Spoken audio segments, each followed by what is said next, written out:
Hello दोस्तों, welcome back to my channel. अगर आपने अभी तक मेरे चैनल को सब्सक्राइब नहीं किया है तो जल्दी से मेरे चैनल को सब्सक्राइब कर दें। एपिसोड 10 की शुरुआत में फांगमुलन की ड्रेस जब ट्राई करके आती है तो बहुत सुंदर लग रही होती है और शिंगी भी इसको देखता ही रह जाता है। अब शिंगी फांगमुलन के पास आकर इसका नेकलेस ठीक करने के बहाने देख लेता है कि 3 साल पहले इसे कहाँ गोली लगी थी और इसे कहता है कि तुम दूसरों को ही हार्शली ट्रीट नहीं करती बल्कि खुद को भी करती हो। शिंगी मिरर में देखते हुए कहता है कि ये दोनों ड्रेस परफेक्ट मैच हैं। शिंगी कहने लगता है कि ये ड्रेस फांगमुलन के लिए थोड़ा सा लूज है। शॉप का स्टाफ बताने लगता है कि अभी हम फांगमुलन की मेजरमेंट्स लेकर इसको एडजस्ट कर देंगे, लेकिन शिंगी कहता है कि मेजरमेंट्स मैं लूंगा। और शिंगी जब फांगमुलन की मेजरमेंट्स लेने लगता है तो फांगमुलन इसे कहने लगती है कि क्या तुम पागल हो गए हो, वो सब लोग हमें देख रहे हैं। लेकिन शिंगी फांगमुलन की इस बात को इग्नोर कर रहा होता है। यहाँ पर जो स्टाफ होता है वो भी ऑकवर्ड महसूस कर रहा होता है कि आखिर ये सब कुछ क्या हो रहा है। तो शिंगी ये देखकर इन सबको यहाँ से भेज देता है। इन सबके जाने के बाद फांगमुलन इसे कहती है कि तुम ये बात एक्सेप्ट करो या ना करो, लेकिन मैं तुम्हारे भाई से शादी कर रही हूँ। शिंगी कहता है कि क्या तुम्हें सोचना नहीं चाहिए कि वो तुम्हें यहाँ पर छोड़कर किसी और लड़की की मदद करने के लिए चला गया है। फांगमुलन कहती है कि तुम मिस ये की बात कर रहे हो ना। उसी तरह शिंगी को दिखाया जाता है जो मिस ये के साथ स्टूडेंट्स को क्लास दे रहा होता है। यहाँ पर सभी स्टूडेंट्स पेपर प्लेन उड़ाने वाले होते हैं तो शिंगी पेपर प्लेन पर कुछ लिखता है तो मिस ये से पूछते हैं कि तुमने क्या लिखा है। शिंगी कहता है कि मैंने ये लिखा है कि मिस ये का पेपर प्लेन सबसे ऊंचा उड़े। ये सुनकर मिस ये मुस्कुराने लगती हैं। शिंगी का अंदाजा गलत नहीं था।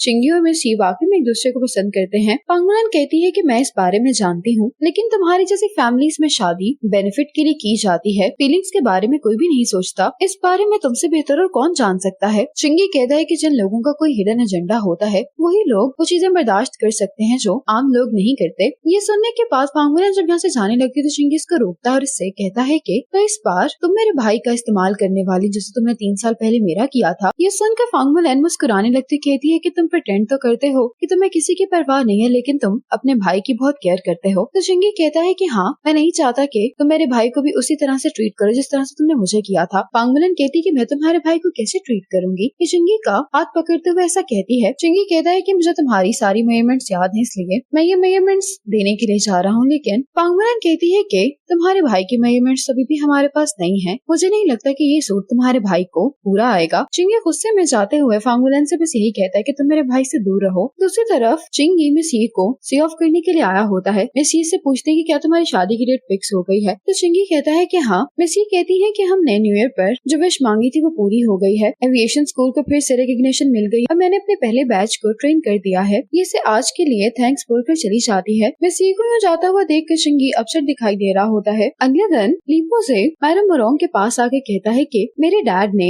आप सबको घर पर इनवाइट किया है, लेकिन मैडम मोरोंग इसके डैड को सुनकर कहती है कि मुझे काम इसलिए मैं नहीं आ सकूंगी। इस पर लीबो से कहता है कि तो फिर आप चिंगी और शिंगी को मेरे साथ जाने दें। लेकिन मैडम मोरोंग कहती है कि तुम्हें चिंगी को वापस ली फैमिली में लेकर जाने की कोई जरूरत नहीं है। इस पर लीबो से कहता है कि चिंगी ली फैमिली में ही बड़ा हुआ है, इसलिए मुझे लगता है कि वो भी डैड को मिस कर रहा होगा। इतने में चिंगी भी यहाँ पर आ जाता है और लीबो से कहता है कि फादर ली वापस आ गए हैं, वो तुम्हें बहुत ज्यादा मिस कर रहे हैं, इसलिए क्या तुम मेरे साथ उनसे मिलने के लिए चलोगे। लेकिन चिंगी इस बात का कोई भी जवाब नहीं देता। लीबो से जब यहाँ से जा रहा होता तो फांगमुलन इसके पास आती और इससे पूछती है कि क्या मार्शल ली चिंगी की शादी की वजह से वापस आए हैं। तो लीबो से कहता है कि हाँ, और इसे बताता है कि ली फैमिली और हुआ फैमिली काफी क्लोज हैं। हुआ फैमिली का जो एलीट क्लब है उसको बनाने में भी मेरे डैड ने मदद की थी। फांगमुलन इस एलीट क्लब के बारे में पूछती है तो लीबो से कहता है कि ये हुआ फैमिली का VIP सर्कल है। शहर के जितने भी बड़े लोग और बिजनेसमैन हैं वो सभी इस क्लब के मेंबर हैं। फांगमुलन कहती है कि मैं इस शहर में नहीं आई हूँ, इसलिए मैं लोगों से मिलना चाहती हूँ, क्या तुम मुझे एलीट क्लब में इंट्रोड्यूस करवा सकते हो। लीबो से कहता है कि मैं तुम्हारी मदद नहीं कर सकता क्योंकि मैं इसका मेंबर नहीं हूँ। अगर तुम ज्वाइन करना चाहती हो तो तुम मेरे डैड से बात कर सकती हो। फांगमुलन पूछती है कि क्या फिर मैं आज मार्शल ली से मिल सकती हूँ। तो लीबो से कहता है कि हाँ। अब शिंगी जब यहाँ पर आता है तो लीबो से कहता है कि फांगमुलन भी हमारे साथ जा रही है। फांगमुलन कहती है कि मैंने कुछ गिफ्ट्स प्रिपेयर किए हैं, तुम देख लो कि क्या वो मार्शल ली को पसंद आएंगे। तो शिंगी कहता है कि मैं उनके लिए कुछ भी लेकर जाऊँ, उन्हें पसंद नहीं आएगा। और ये लीबो से कहता है कि फांगमुलन हमारे साथ नहीं जा सकती। ये सुनकर फांगमुलन खुद ही जाने से इनकार कर देती है। जब ये दोनों घर पर आते हैं तो लीबो से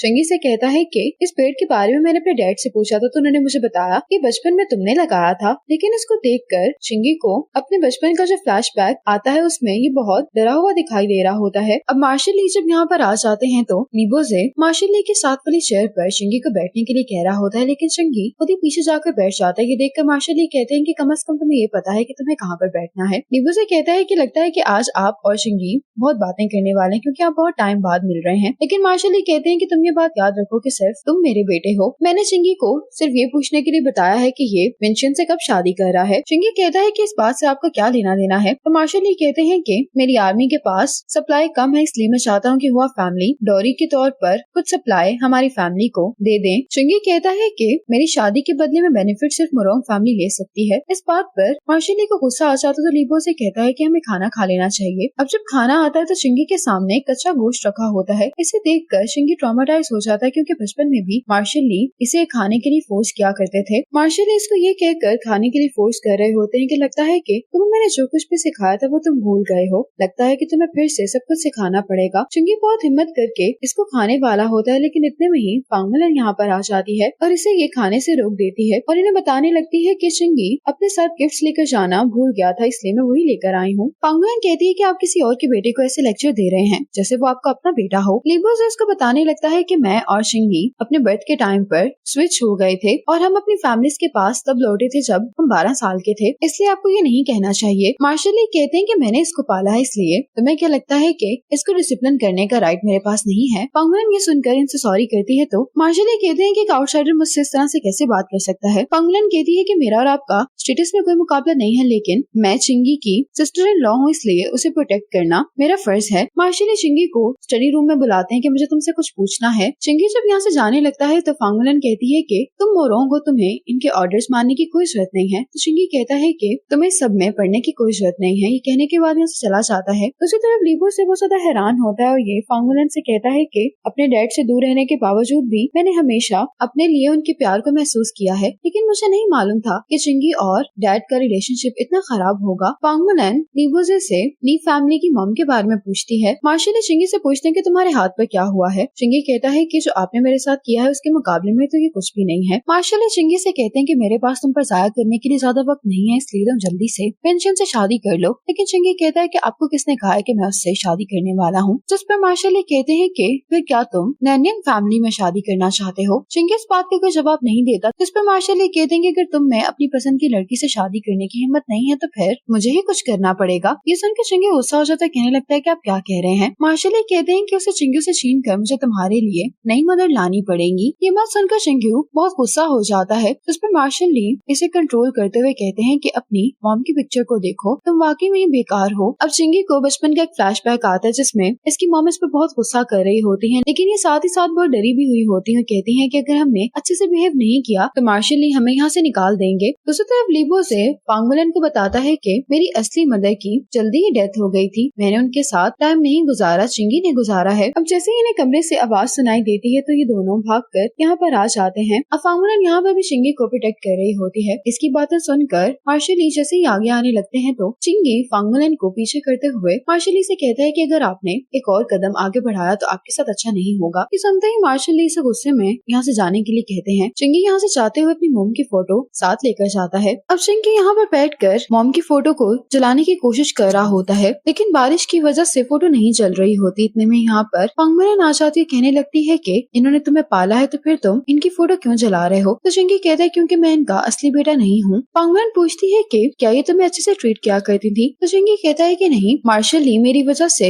इन्हें बहुत ही ज्यादा टॉर्चर किया करते थे और अपना सारा गुस्सा वो मुझ पर निकाला करती थी, लेकिन सिर्फ वही थी जो मुझे मार्शल ली से बचाया भी करती थी। चिंगी इसको बताने लगता है कि आज मार्शल ली ने इसको रॉ मीट खाने के लिए क्यों कहा था। जिस दिन चिंगी की अडॉप्टिव मदर की डेथ हुई थी उस दिन चिंगी को एक पपी मिला था और ये इसको पालना चाह रहा था क्योंकि उस टाइम पर ये बहुत अकेला महसूस कर रहा था, लेकिन मार्शल ली को इस बारे में पता चल जाता है। ये काफी रेजिस्ट करता है कि मुझे इस पपी को पालना है, लेकिन मार्शल ली इससे जबरदस्ती से लेकर चले जाते हैं। चिंगी कहता है कि मुझे 3 दिन तक मार्शल ली ने भूखा रखा था और फिर 3 दिन बाद जब स्टडी का दरवाजा खुला तो मेरे सामने रॉ मीट पड़ा था। 12 साल तक मार्शल ली ने मुझे ऐसे ही ट्रेन किया है। ये सब सुनकर पांगमुलन को बहुत बुरा लग रहा होता है। तो चिंगी कहता है कि तुम्हें मुझ पर तरस खाने की जरूरत नहीं है। तो पांगमुलन कहती है कि मैं तुम पर तरस नहीं खा रही, बल्कि अब मैं तुम्हें समझ पा रही हूँ। चिंगी कहता है कि मैंने और तुमने एक जैसी ही लाइफ गुजारी है, इसलिए तुम्हारे लेटर्स में मैं हिडन मैसेज को समझ पाया था। मुझे लगता है कि तुम्हारे यहाँ पर आने की वजह लैन है। ये बात सुनकर पांगमुलन हैरान होती है कि इसे कैसे पता, लेकिन ये फौरन कह देती है कि इस सब का तुमसे कोई लेना देना नहीं है। चिंगी कहता है कि अगर तुम्हें कोई अच्छे से समझ सकता है तो वो मैं हूँ, तुम मुझे सब कुछ बता सकती हो, मैं तुम्हारी मदद करने के लिए तैयार हूँ, लेकिन पांगमुलन कहती है कि मुझे तुम्हारी मदद की जरूरत नहीं है। चिंगी कहता है कि या तो तुम अपने आप को पुलिस के हवाले कर दो या फिर मेरे भाई को छोड़कर चली जाओ। लेकिन पांगमुलन कहती है कि शायद तुम भूल गए हो कि मिनशियन के साथ क्या हुआ था। आज पांगमुलन हेतंग से मिलने के लिए आई होती है। ऑर्फनेज हाउस से एक बच्चा ताओ इनके पास आकर इन्हें बताता है कि ऑर्फनेज हाउस ने फिर से वही काम स्टार्ट कर दिया है। पांगमुलन का शक इस एलीट क्लब पर जा रहा होता है। इसके बाद लीबो से मैडम मरोंग से मिलने के लिए आता है और ये पूछता है कि क्या आपको चिंगी और मार्शल ली के बारे में सब कुछ पता था। तो मैडम मरोंग को सब कुछ मालूम होता है, लेकिन ये कहती है कि वो ये डिजर्व करता है। ये सुनकर लीबो से हैरान होता है और कहता है लेकिन वो तो आपका असली बेटा है। मैडम मरोंग कहती है कि चिंगी ये बात अच्छे से जानता था कि कोई डैड की जान लेने की कोशिश कर रहा है, लेकिन उसने हमें कुछ नहीं बताया। लीबो से कहता है कि उस टाइम पर जो कुछ भी हुआ था उसमें ली फैमिली का कोई कसूर नहीं था और चिंगी भी उस टाइम पर बहुत छोटा था। लेकिन मैडम मरोंग इस बारे में बात नहीं करना चाह रही होती और बात बदल देती है। अब चिंगी पांगमुलन से पूछता है कि क्या तुमने उन चॉइसेस के बारे में सोच लिया जो मैंने तुम्हें दी थी। इतने में ही सर्वेंट आकर पांगमुलन से कहती है कि आप अपना वेडिंग ड्रेस कहाँ पर ट्राई करेंगी। पांगमुलन कहती है कि मैं यहीं पर ट्राई करूंगी और तुम जाकर चिंगी को भी बुला लाओ। और चिंगी यहाँ पर अपना जो वेडिंग ड्रेस ट्राई कर लेता है तो मैडम मरोंग भी ये देखने के लिए आती है। और जब मैडम मरोंग को पता चलता है कि चिंगी ने इसका ड्रेस ट्राई किया था तो ये गुस्सा करने लगती है, कहती है कि तुम्हें सही से फिट भी नहीं आ रहा है, इसकी वजह से हमेशा हमें कोई ना कोई मुश्किल होती है। मैडम मरोंग पांगमुलन से पूछती है कि क्या तुमने अपना ड्रेस सिलेक्ट कर लिया है। तो पांगमुलन कहती है कि मैंने जो ड्रेस सिलेक्ट किया था वो चिंगी ने रिप्लेस करवा दिया है। तो चिंगी पूछता है कि क्या उस ड्रेस के साथ कोई प्रॉब्लम थी। तो चिंगी कहता है कि ये पांगमुलन की